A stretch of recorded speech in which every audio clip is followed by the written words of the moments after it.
Hello mga Lods, samahan niyo ako sa aking biyahe ngayong gabi. Ayaw ko nga muna sanang bumiyahe ngayon, pero dahil alipin tayo ng salapi, kailangan natin bumakbak.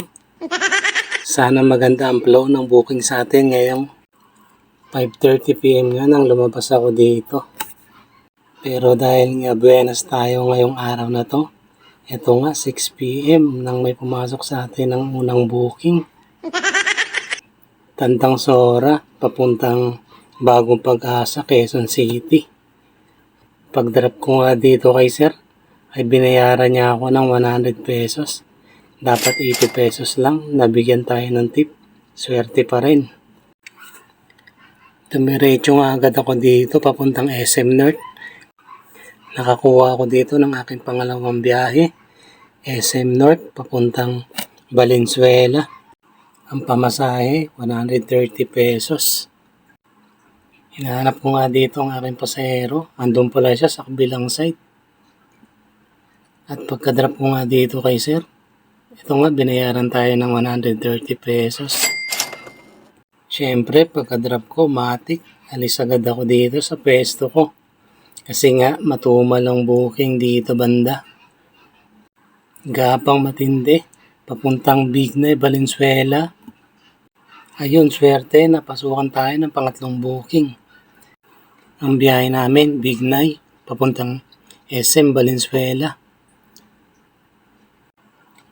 Sa di kalayuan, ayun nga, natanaw ko na si ma'am. Kinonfirm ko nga muna dito kung siya ba talaga yung pasahero ko.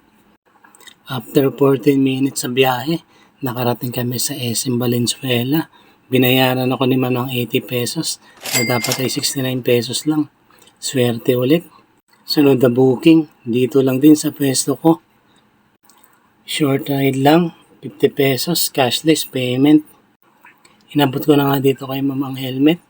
At pagka-drop ko nga dito, ayun, tukod malala.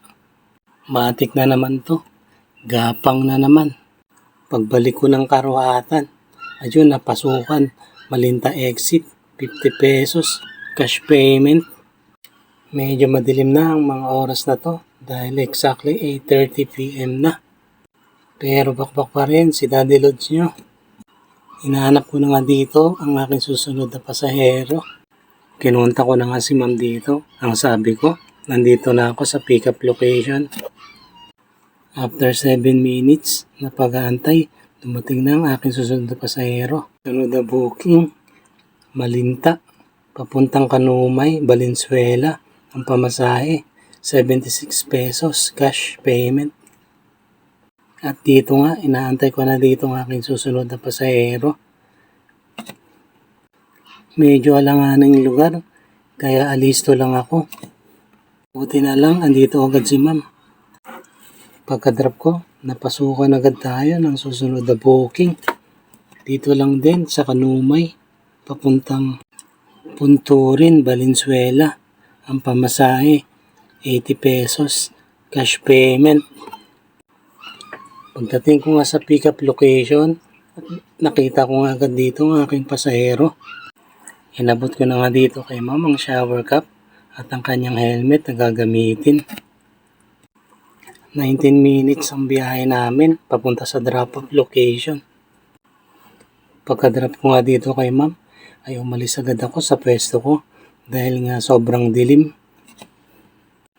At pag-alis ko nga dito, napagpasyahan ko lang na mag-set destination.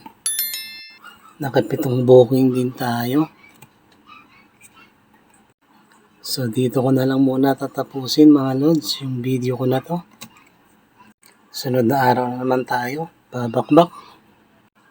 Mga Lods, kung gusto niyo ng mga ganitong klaseng content, paki-follow naman ang aking FB page at paki-share na rin ang aking video. Maraming salamat sa inyong panonood.